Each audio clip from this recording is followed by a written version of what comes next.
মনটা রি করে ওঠে। কি বিচ্ছিরি আর ছুচলো পাতা তার, ভাবে সে। সবসময় কেঁদে কেঁদে আফসোস করে।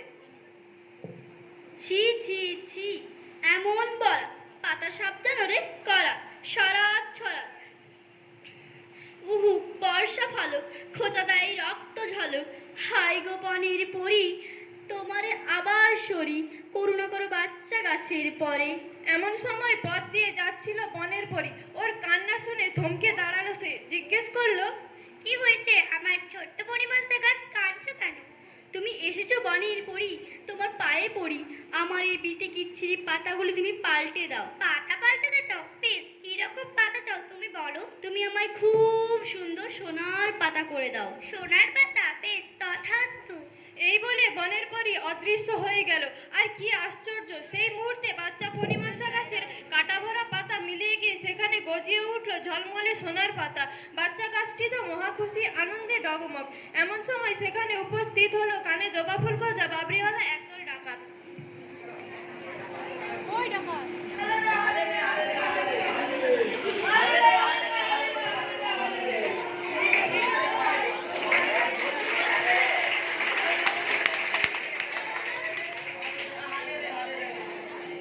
সহসা সেই জন ডাকাত দলের নজর পড়ল সোনার পাতা ভরা ফণিমনসা গাছটির দিকে।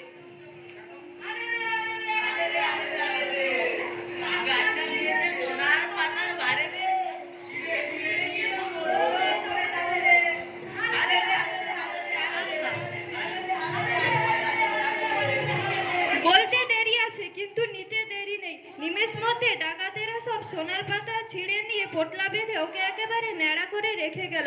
আর তক্ষুনি কান্নায় ভেঙে পড়লো ছোট্ট ফণিমনসা গাছ। হায় হায় বনের পরি, আবারও তোমায় সরি, করুণা করি বাঁচাও এসে মরে।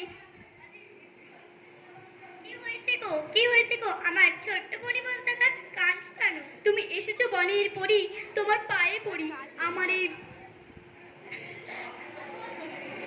দেখো দেখো, চেয়ে দেখো, ডাকাতেরা আমার কি হাল করে রেখে গেছে। সোনার পাতা আর চাই না। তাহলে তুমি কি চাও বলো? তুমি আমায় এবার কাঁচের পাতা দাও। কাঁচের পাতা? বেশ, তথাস্তু। বনের পরী অদৃশ্য হবার সঙ্গে সঙ্গে ছোট ছোট কাচের পাতা ঝলমলিয়ে উঠল ফণিমনসা গাছের সারা অঙ্গ। সেই কাচের পাতার উপর সূর্যের কিরণ পরে রামধনু রং ঝিকিমিকি খেতে লাগলো। মৃদুমন্দ বাতাসের দোলা খেলে সুমধুর টুংটাং শব্দ হতে লাগলো। কিন্তু এমন সময় আকাশ দিয়ে ধেয়ে এলো দুর্দান্ত ঝড়।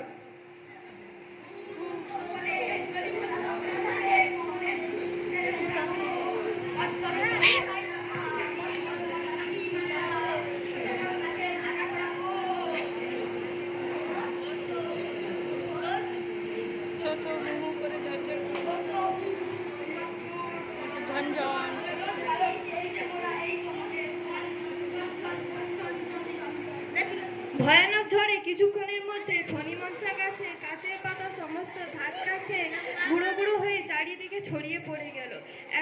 এমন সময় ঝড় থামলো আর শুরু হলো বাচ্চা গাছের অঝরে কান্না। হায় হায় বনের পরি, আবারও তোমায় সরি, করুণা করি বাঁচাও এসে মরি।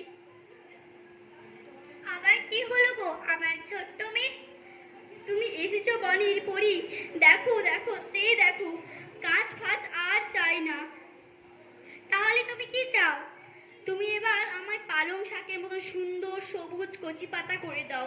বেশ, তথাস্তু। পরি অদৃশ্য হতেই ফণিমনসা গাছে সারা গা ভরে দেখা দিল পালংয়ের মতো কচি নরম সবুজ পাতা। দেখলে চোখ জুড়িয়ে যায়। ছোট গাছটি এবার ডেমাকে যেন মাটিতে পা পড়ে না। মৃদুমন্দ বাতাসে হেলতে দুলতে লাগলো সে মজা করে। কিন্তু কি সর্বনাশ, একটা ছাগল এদিকে আসছে যে।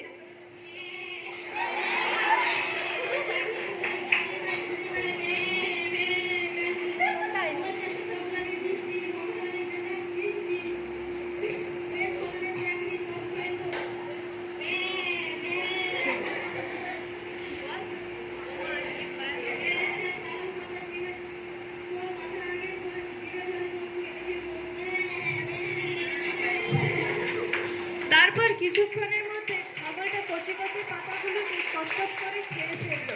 অবশেষে ছাগল চলে গেল। হায় হায় বনের পরি, আবারও তোমায় সরি, ঘাট হয়েছে কানে ধরি, করুণা করি বাঁচাও এসে মরে। আবার কি হলো আমার ছোট্ট মেয়ে? বেশ, তাই হোক না। শোনো গো আমার ছোট্ট মেয়ে, আমি কাছ থেকে সব স্বচক্ষে দেখেছি। নিজের অবস্থায় আর নিজের চেহারা নিজে সন্তুষ্ট না থাকে তা তোমার মতোই দুর্দশা হয়, বুঝলি? শিক্ষা কিছু হয়েছে কি? এবার বলো কি চাও? আর কিছু চাই না বনপরি, তুমি খুব শিক্ষা হয়েছে আমার। তুমি এবার আমায় ওই আগের মতো কাঁটা ভরা ছুচলো পাতায় ফিরিয়ে দাও দয়া করে। এই ন্যাড়া হাড় জিজিরে চেহারা আমি আর সইতে পারছি না। এই তো সুবুদ্ধি হয়েছে তোমার, বেশ তাই হোক, তথাস্তু। দেখতে দেখতে ফণিমনসার গায়ে তার নিজের রসভরা মোটা পাতা হয়ে গেল, আর সে কখনো মিছে বাইনাক্কা করে।